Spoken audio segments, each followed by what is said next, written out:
ketika dia bertanya kepada suaminya Ibrahim, kenapa kau letakkan aku di sini dengan anakmu Ismail? Ibrahim menjawab, Allah yang memerintahkanku meletakkan engkau di tempat ini. Hajar langsung berkata, jika Allah tempat engkau diperintah, maka aku ridho. Wah, ya, bagi Hajar waridwanu minallah akbar. Diridhai Allah itu lebih akbar daripada resiko kematian dirinya. Itu kalau hitungan matematika mati dia di situ. Ya tahu, sendiri, tandus, kering, wes reneng peluang hidup tidak ada di situ. Nah ini bagi orang seperti Hajar ini luar biasa. Dia nggak mengira akan ada yang namanya Zam-Zam, sehingga Zam-Zam ini mengundang orang datang. Ya, sehingga sampai ada orang yang ikut duduk di situ dan membentuk satu komunitas masyarakat disebut suku Jurhum. Suku Jurhum namanya. Suku Jurhum ini suku yang baru terjadi setelah Hajar menemukan air Zam-Zam. Mereka semua menjadikan Hajar sebagai pemimpin yang mereka makmurkan, sehingga orang sana itu begitu, Bu, ya, moh kepotangan budi gitu, sehingga dia ambil air tapi dia akan menjadikan Hajar segala-galanya, pakaiannya, ternaknya, ya, makanannya, itu semua diberikan Hajar. Dan orang-orang yang musafir yang dari Pulau Lor, Syam, Syria, Irak, Yaman, itu lalu lintasnya lewat lembah Bakkah ini, mereka pun akan memberi Hajar yang luar biasa. Saya bayangkan kita manusia ini, ya, hidup ini, ibu-ibu, bapak, paling dikenal oleh lingkungan kita, betul nggak? Betul nggak? Lingkungan kita aja nggak semuanya kenal, betul kan? Nah, saya ini lahir di Baluarti, loh. Menurut saya ini sudah terkenal banget, khususnya di kelurahan saya, kan gitu ya. Satu, saya itu lahir di situ, yang kedua saya itu balik bersuwe banget gitu ya. Dan saya pernah jadi anggota DPR 2 kali, kudunya kenal. Lah kok anak saya itu keluar dari rumah bawa mobil ditabrak motor, terus sudah kecelakaan di rumah sakit. Saya bilang, Mas, nanti saya yang ngurusi semuanya. Oh, dia marah-marah, terus udah gini, omahmu ngendi? Saya bilang, belum, daerah dulu Pak. Coitan, loh, aku kan Pak Habib. Kau siapa? Loh, kan kaget, berarti kan tidak kenal saya dia. Astagfirullahaladzim. Lah pokoknya mulai soboto, saya bilang gitu kan, gitu. Dan terus temennya banyak gitu, kayak mau ngeroyok gitu. Terus bilang, saya sampean ikut masalah ini apa mau masuk yang lain? Enggak, jangan ini jangan salah. Saya bilang jangan bicara benar dan salah. Saya punya urusan dengan masnya ini. Kamu mau apa? Saya tanya. Nah, aku tato pirang-pirang itu terus sudah koyok menangan gitu ya. Nah setelah itu, ini saya selesaikan, ya kan gitu ya. Saya selesaikan semuanya. Nah setelah rampung begitu, saya nunggu, kok gak kenal saya gitu. Ternyata saya GR ya, ya GR ya. Nah, tidak semua orang tahu gitu. Itu baru kita masih hidup. Apa namanya aku mati? Mungkin saya rada saya ngerti ya, gitu ya. Banyak orang itu hidup saja lingkungannya nggak kenal. Mati saya kalau di sana mau balik jenenge siapa ya? Aku lali gitu ya. Saya rada dikenal kan gitu. Lebih-lebih kalau sudah 50 tahun, 100 tahun. Lah ini Hajar, dia perempuan, dia budak, dia wanita, hanya gemati dengan suami, itu sudah 3.500 tahun masih terkenal. Coba, betul nggak? Masih terkenal, dan mungkin sampai kiamat masih dikenang orang. Kenapa? Karena kualitas saya dengan Hajar itu seperti langit dan bumi. Itu masalahnya. Karena Hajar ini luar biasa. Bahkan namanya diabadikan oleh Allah di sisi Baitullah Ka'bah, disebut Hijir Ismail. Siapa orang yang pergi ke Baitullah Ka'bah pasti tawaf.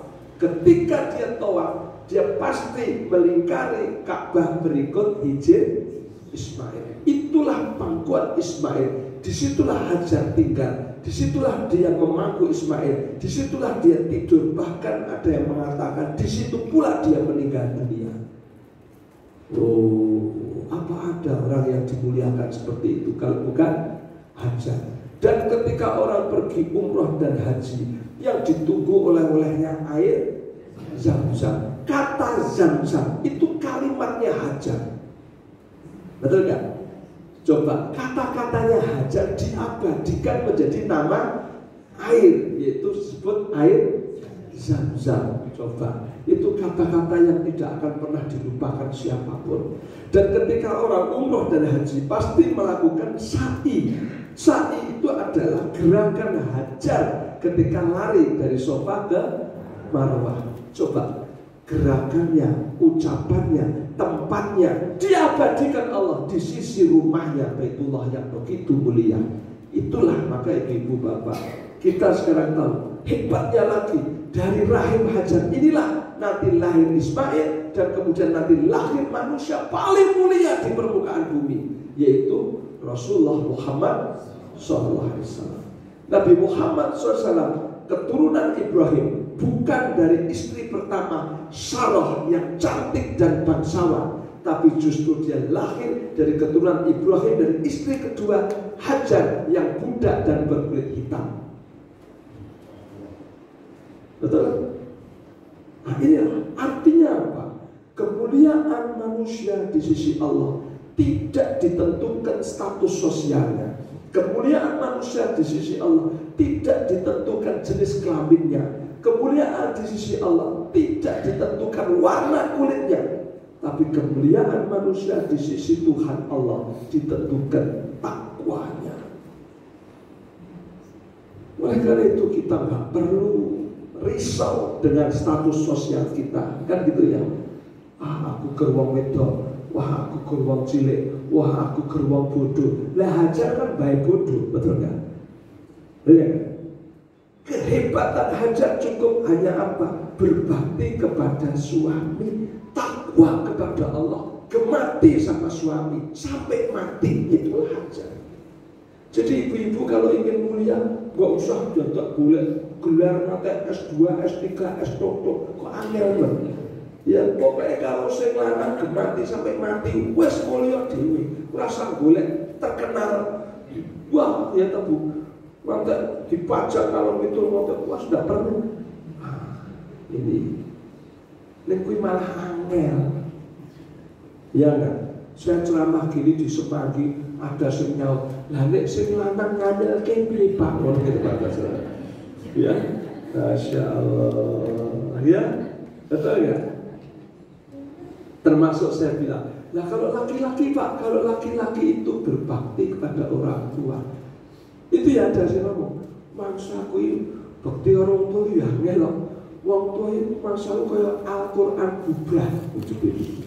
Lah kok iso Al-Quran bubrah itu pun maksudnya? Ya Al-Quran bubrah kan kalau iso dicekel gatel gitu, dibuat yang sampah Al-Quran diseneni wong kan hanya kayak dibuat keliru, diwaca ra iso, dicekel gatel. Wis kuwi wong tuwek ngono iki nganyelke ngono iki. Masya Allah. Ya, saya bilang bahwa sesungguhnya ketika Anda itu ingin mendapatkan kemuliaan yang tinggi, itu tantangannya juga besar. Betul nggak? Ya ibaratnya orang, kalau Anda itu modalnya kecil, resikonya ya kecil, betul kan? Tapi untungnya ya juga ada kecil. Tapi kalau Anda itu bisnis dengan modal yang besar, mestinya ya tantangannya besar. Resikonya nek rugi ya ruginya besar. Nek badi ya. Nah, betul kan? Nek wong dodol bakso modal 10 juta, iki badi 2 juta wis ngekek lho sedina gitu. Ketoke reneng gitu, betul. Kan betul kan? Jangan terus kemarin itu Pak Yusuf Hamka, ya dengar-dengar nih mau dicalonke Wakil Gubernur Yusuf Hamka.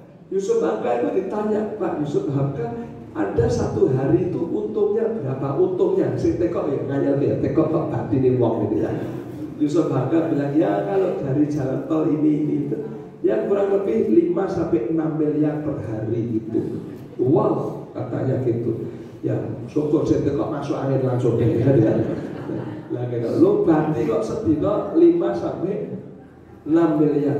Loh, Anda jangan lihat untungnya Yusuf Hamka satu hari 5 sampai 6 miliar. Anda lihat modalnya dia itu berapa triliun. Kan ya, investasinya itu. Kan begitu tuh Pak. Jadi sebetulnya itu korelasi positif. Ketika Anda itu ingin mendapatkan yang besar, itu juga tantangannya besar, resikonya juga besar. Betul nggak? Nah inilah, apalagi kalau kita ini ingin mendapatkan kemuliaan surga. Yang paling mulia, maaf loh, untuk perempuan kan berbakti kepada suami. Wih angel. Ya toh, Masya Allah, banyak ibu-ibu kok, bojoku saya tua, saya rambut degek mas gitu loh mas, saya rambut degek. Di pun dia harus lebih lah, angel galang kan, terus umat aku saya tidak. Nah inilah, ini surganya di situ, gitu. Nah, begitu pula sebagai anak kepada orang tua. Wah, wong tua wis Masya Allah, terus dilatih nyalah terus yang nyanyi bareng-bareng gitu ya. Ya nggak apa-apa. Inilah yang penting kita itu, ya ini surganya kita di situ. Surganya kita di situ, betul nggak? Wah, jadi itulah takwa. Dan orang takwa ini, ya, ketika dia melaksanakan perintah Allah, nggak usah berhitung yang macam-macam. Ini perintah kerjakan, ini larangan tinggalkan. Dan nggak usah dilogika angel-angel, betul nggak? Lagi kan wudhu yang cerikis. Baru ngetut wudhu tega Pak Ustaz, kan saya ngetut bokong nih. Lah kok saya diwudhoni lainnya, gitu ya. Saya jadi ingat itu Mbah Ainun Najib. Lah nek kowe keloro mata sing disutek kowe mripat buket ya. Nek Mbah kan begitu ya. Jadi orang wudu ngono. Ya wis pokoke nek Gusti Allah dawuh nek ketut dut iki wudu sing diwudoni raine ya suwe wudu ora usah kaget kok sing aneh-aneh wong cerikis lho masyaallah ya. Nah gitu. Apa kata perintah Tuhan Samina atau enggak? Betul kan? Kau paham tidak paham seperti Hajar itu? Ya sudah. Seperti Ismail, tuh kok lo dibelah kok? Iki sing ngakon Allah. Repot monggo dipun estoaken. Ya kata if'al ma tu'mar, kerjakan apa yang diperintahkan itu. Satajiduni insyaallah minas sabirin. Lho itu Ismail. Cilik lho, wis iso bahasa Arab deh. Ya gitu. Lagi di Indonesia ini wong jenenge Ustaz Gufron. Apa? Gufron ya. Itu saya iso ngomong ambek semut dulu. Saya tuh dikasih tahu anak saya, tapi wis ustadz ra iso ngaji kok piye Pak ya. Itu baca Al-Qur'an enggak bisa nih jadi ustadz. Masya Allah. Nek donga ngawur to, sudah bagus. Iki donga apa kita itu kalau ceramah ya ngono. Kan gitu ya. Terus dia mesti pakai kata yang nggak pernah hilang. Ngomong apa wae kata itu mesti muncul. Apa itu lucu banget itu ya gitu. Ya Allah, iki sekedar enak pengikutnya, Masya Allah gitu ya. Jadi itu orang ODGJ tapi ada pengikutnya. Ya kita kalau lihat ya Allah, ya kalau ini sekarang ini Bapak Ibu, ketakwaan itu seperti itu. Contoh lagi Nabi Musa. Nabi Musa ini kan lahirnya di Mesir, betul kan? Dia diasuh sejak bayi oleh Fir'aun. Jelas dia orang istana, kan gitu. Dia tahu persis namanya Mesir, kan gitu. Ngetan ini ngendi, ngalor ini ngendi. Ketika dia itu diperintahkan hijrah oleh Allah meninggalkan Mesir, Allah memerintahkan pergi ke arah selatan. Itu dia pasti tahu bahwa ini arah menuju lautan bukan daratan, betul nggak? Tapi kenapa Musa kok, ayo kita ke sana, umatnya bukan kok Musa ke Blaso, gitu? Tidak, ini kan perintah Tuhan. Sama Nabi Muhammad SAW ketika dia disuruh hijrah ke Madinah, waktu itu Nabi bilang, aku melihat dalam mimpiku, aku diperintahkan untuk hijrah di tempat yang banyak kurmanya, pohon kurma. Aku kira tempat itu Yamamah, ternyata tempat itu Yastrib. Artinya apa? Nabi nggak tahu kalau tempat itu adalah Yastrib, artinya Madinah sekarang. Artinya apa? apa? Artinya Nabi sendiri hijrah itu diperintah Allah. Arahnya dia Allah yang tunjukkan, Rono, dan Allah yang tunjukkan. Ya mama itu terus sekarang Riyadh. Nabi mengira itu daerah Riyadh, nggak taunya itu daerah Madinah. Nah Nabi Musa sama, Rono, ya melaku. Ketika dia sampai di situ kok nabraknya laut. Ya sudah, dia tahu itu berhentinya di laut. Umatnya tanya, ya Musa nggak kok mentok laut? Aku yura mudeng kan gitu ya. Tapi Allah sing dawuhi ya wes aku ya tekan kene. Padahal Fir'aun pagi hari itu tahu kalau Musa pergi hijrah arahnya ke selatan. Dengan 10.000 pasukannya dia mengejar untuk membunuh semuanya, Musa dan yang mengikutinya. Ini kan Musa posisinya kejepit tuh. Colonnya film Dono Kasino tuh maju kena mundur kena itu.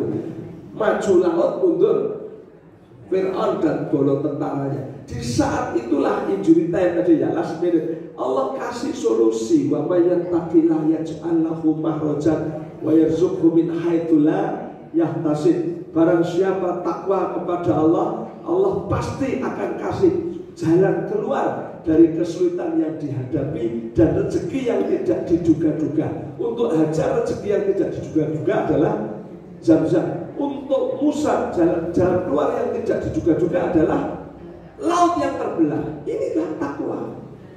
Betul nggak? Duduk tongkatmu, buka. Musa nggak kepikir itu. Ya, ini mukjizat yang Allah berikan. Oh, sehingga dia bisa nyebrang di tengah laut. Wah, saya bayangnya perang ngeri ya, laut kok belah jadi loro. Ini nyaman sih ya, deg-degan itu gitu. Maka dia langsung nyebrang ke situ. Ternyata Allah punya rencana lain. Satu, membuat Musa dan umatnya bisa nyebrang lebih cepat, selamat, corone wong nyigat gitu ya.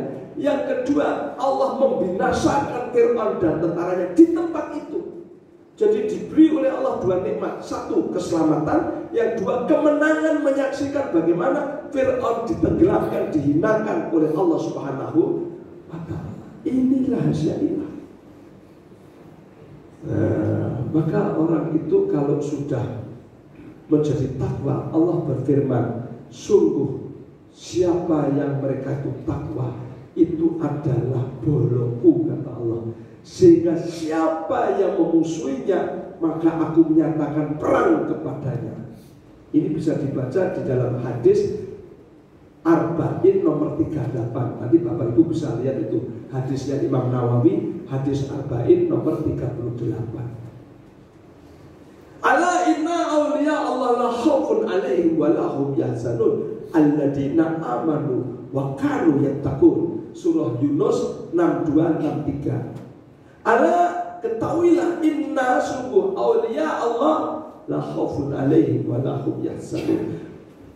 Walinya Allah, kekasihnya Allah.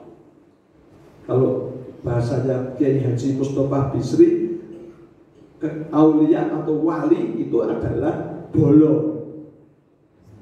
Mustafa Bisri mengartikan wali itu bolo gitu ya. Bolonya Allah itu la khaufun alaihim wa lahum yahzanun. Nanti bisa dibaca surah Yunus 62-63. Bolonya Allah itu tidak takut, tidak sedih. Ya, tidak ada yang dia takutkan, tidak ada yang dia sedihkan. Kalau dia betul-betul walinya Allah. Takut itu menyangkut yang akan datang, sedih itu menyangkut yang sudah hilang.